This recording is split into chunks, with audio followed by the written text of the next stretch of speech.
कितनी देर में आप संभाल लोगे मोर्चे की कमान? क्योंकि कमान तो संभालनी पड़ेगी हमें, संभालनी पड़ेगी, हमें संभालनी। ये काम नीचे का करेंगे, ये इलेक्शन का काम करेंगे, इलेक्शन में आगे जो करना है वो भी करेंगे। कमान हमें संभालनी पड़ेगी। ये देश की सेवा हमने पहले भी की 31 साल 32 साल, और जो भी हमारे पूर्व सैनिक है सबने देश के लिए पहले भी सेवा कर चुके हैं। ये हमारी दूसरी सेवा है, और हम ये पहली बार ऐसा हुआ है कि पूर्व सैनिक जो है कि आंदोलन में उतरे हैं। मुझे बहुत खुशी है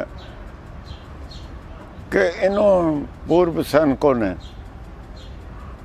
अपना कर्तव्य, अपना फर्ज खुद ही संभाल लिया।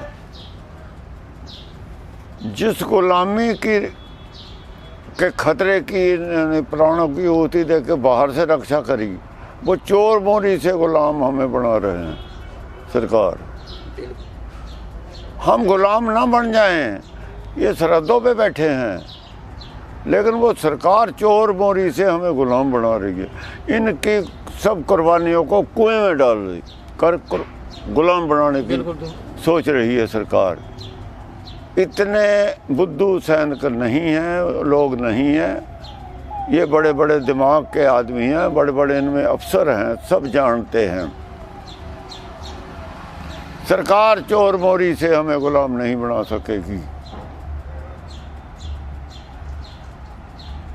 ये दिल के सच्चे, आचरण के सुच्चे सेवक कैसे चुप रह सकते जब वो सरकार ही बेईमान हो जाए, गद्दारी करके हमें गुलाम बनाने की सोचने लगे। मैं बहुत आभारी हूँ इनका, मुझे बहुत बल मिला है, मैं इनके साथ हूँ। ये हम गुरु की फौज हैं खालसा, और ये देश की फौज है, जनता की फौज है। दोनों फौज हम लड़ के मोर्चा संभालेंगे। ये हम हमारे साथ रहेंगे। हम धर्म की जो ये पढ़ाई, दुनिया की लड़ाई जो है, ये सब जानते हैं, वो तो ये जानते हैं। जो ऊपर की धर्म की लड़ाई है ना, वो हम जानते हैं। जब हम दोनों मिल जाएंगे ना, तो कोई दुनिया की ताकत सतयुग को रोक नहीं सकती। राज पलटा नहीं आएगा, युग पलटेगा। अब नीचे की शक्ति और ऊपर की शक्ति, खुदाई शक्ति और दुनियावी शक्ति, दोनों शक्तियां एक हो जाएं तो कोई शक्ति विरोध करने वाली बचती ही नहीं। हमें खुशी है कि आए हैं, स्वागत है तहे दिल से, क्यों काम तो धर्म का है। ये अधर्म से लड़ाई धर्म की है, ये हमारी फौज है। जब भी हमारे लिए लड़ी है, अब भी हमारे लिए लड़ी थी। लड़ाई तो मेरी है बेचारों की। अगर वो शरारत करेंगे सरकार तो ये हैं, नहीं तो शरारत ना हो, अच्छी बात है, अच्छी बात है। गलती जहाँ भी है, गृह युद्ध हम नहीं होने देंगे। घर हमारी संपत्ति है, अपने देश की, माल का हम हैं, नुकसान करने की हमें जरूरत नहीं। गद्दार जो देश के हैं उन्हें सत्ता विहीन कर दो, और सत्ता विहीन ही रखो, बस, और कुछ नहीं। सत्ता का सपना खत्म कर दो उनका, कभी सत्ता में आ ही ना सकें।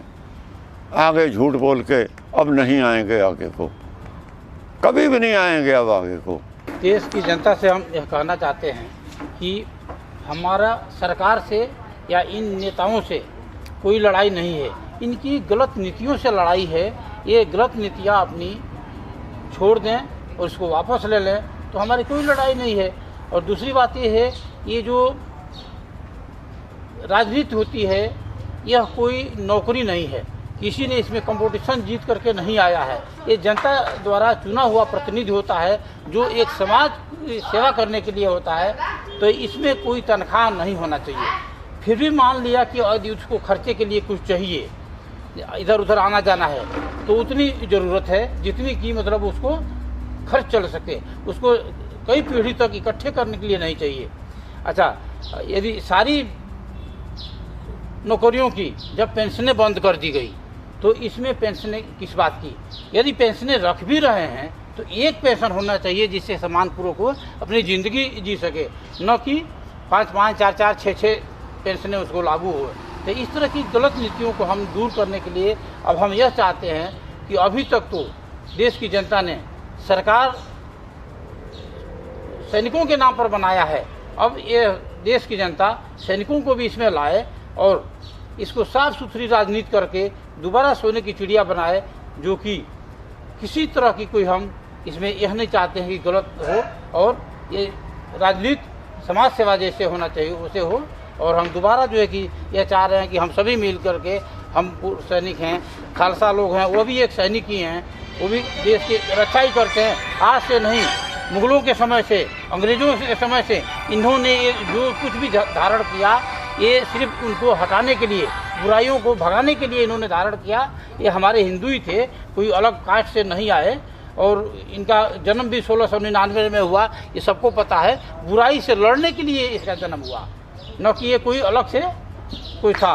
तो इसलिए हम दोनों, ये भी फौज हैं, हम भी फौज से ही हैं, दोनों मिल करके और देश की रक्षा करें, यही हम जनता से चाहते हैं और जनता हमारी मदद करे। किसान मोर्चे के लिए गाजीपुर पे हमारे रिटायर्ड फौजी और हमारे खालसा साहब जो ये सहयोग, दीमक की तरह हमारा संगठन कमज़ोर होता जा रहा था, इनकी आवाज़ से हमारा संगठन बहुत मजबूत हुआ। ये किसान मोर्चा आपका आभारी रहेगा, और इसी तरह से हमारे संगठन को कैसे आगे ले जाएंगे, ये आपके हवाले हमारे किसानों का संगठन आपके बीच में। और इस तरह से दीमक की तरह ये लोग लग रहे थे, कैसे कैसे आपने हमको सहयोग दिया, ये आभार, क्योंकि देश की सेवा आपने की। आप इस तरह से देश में व्यापक हैं कि धर्म युद्ध करने के लिए आप हैं। आप दोनों से निवेदन है कि हमारे संगठन को इसी तरह से मजबूती दें। जय हिंद, जय भारत, जय जवान, जय किसान।